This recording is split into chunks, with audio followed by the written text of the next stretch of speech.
States as a tobacco product, and they should be. Now, why is that important? Well, let's talk about the science of electronic cigarettes. I'm not going to bore you forever because a lot of this is, could be very technical and very boring. But I just want to give you a flavor of what kind of science has happened, you know, in the 5 years that we've really been looking at this in the United States. And remember, we're only looking at 5 years of science, right? These things have only been around to be tested since 2008. And a lot of the science occurred after they hit the shores. And we discovered things about tobacco use 20 and 30 years down the road. We found things about secondhand smoke 20 and 30 years down the road. So to say that we know everything there is to know about e-cigarettes 5 years in is, of course, not true. So I'm going to give you a sense of what kind of science has been out there. I want to preface this by saying I've read a lot of studies, and I'm going to share with you some kind of common themes. Every study that's ever been published on electronic cigarettes, regardless of whether they were in favor of their use or opposed to their use, was done on a very small group of patients with no good control groups. And what does that mean? Well, you can't really trust the results if it's just a few people and there's nobody there for comparison's sake. So every study ends with the statement, we need further research.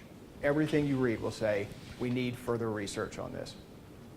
And mostly on larger and larger groups of patients, population-type studies. Now that's what the FDA was trying to do. The FDA wanted them to be classified as medical devices so that they could do long-term, double-blind, placebo-controlled, comprehensive studies on large groups of patients, like we do when we say, let's try this drug for chemotherapy, or perhaps this antibiotic should be used for this infection. That's what treatment is in medicine. There is currently no peer-reviewed evidence.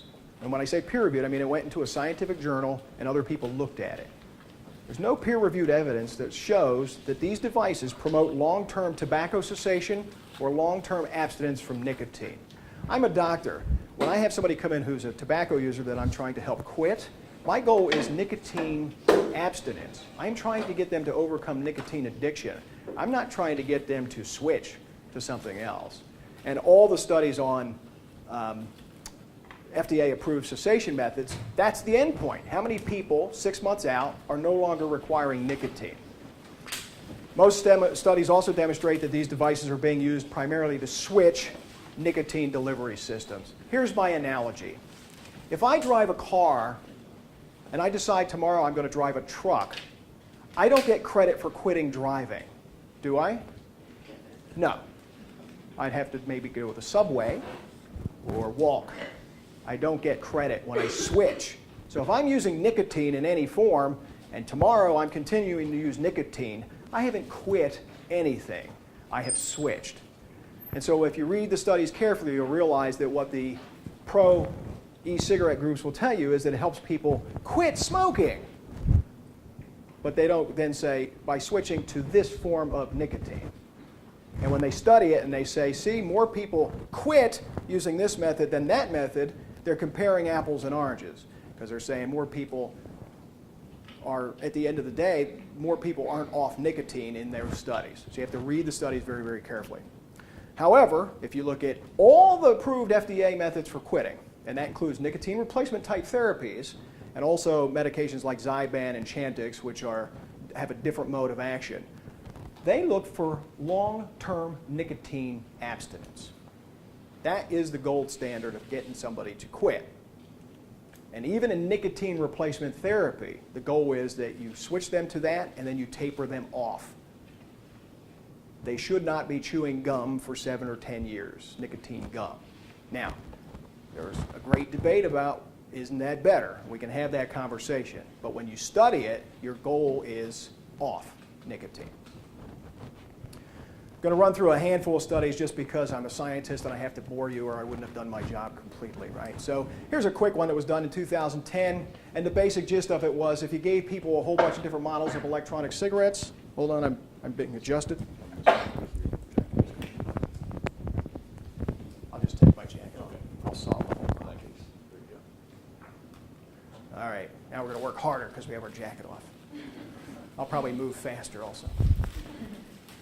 So, if you take a whole bunch of different models, because remember now there's hundreds of models, there are thousands of chemicals being put in these things. If you have people smoke or withdrawal off these various devices, no two are alike. But what the one consistency is, it's harder to draw through that device that I put up there earlier than it is a conventional cigarette. So people are inhaling harder and deeper the chemicals that are in it. The question is that going to have long-term consequences? We'll know in a couple of decades. Give me a call if I'm not retired. Here's a study that was looking for the need for regulation. They just looked at about 12 models of nicotine cartridges and devices, and a lot of these were the early models. And what they found again was that no two were alike. The manufacturing wasn't consistent, the quality control issues weren't consistent, the sales materials, the advertising, even the amount of nicotine in the cartridges from the same company's cartridges to cartridge didn't line up consistently. Whatever number they were telling you on it, it was totally random what was inside. Why? There's no regulation and no quality control. Your Kraft macaroni and cheese is better regulated than these devices are. This was looking at users of electronic cigarettes. This was from 2012. If I inhale these chemicals, what happens to my lungs? What they found was that it caused the type of inflammation and chest tightness that you see when you put any chemicals in your lung. So asthma-like symptoms and phlegm and inflammation. And so the more that people use this, the more of that they're going to have. That, by the way, is what leads to emphysema.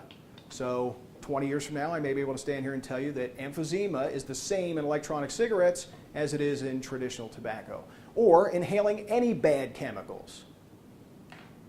This one looked at the levels of other carcinogens and toxicants in the aerosol that came out of the electronic cigarettes, and they found that there were chemicals in there that were not being reported by the industry: formaldehyde, acetaldehyde, acrolein, toluene, just to name a few, and including 2 nicotine-specific nitrosamines. Those are the carcinogens that are made when you heat nicotine.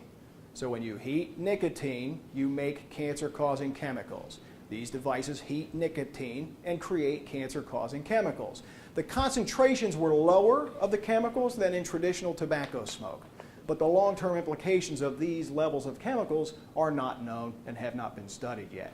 And the other point I want to make about that is we don't heat nicotine gum. We don't heat nicotine inhalers that we use to treat people. So when you hear the industry go, well, it's just like an inhaler, it's not, because you heated it and you've caused cancer-causing chemicals.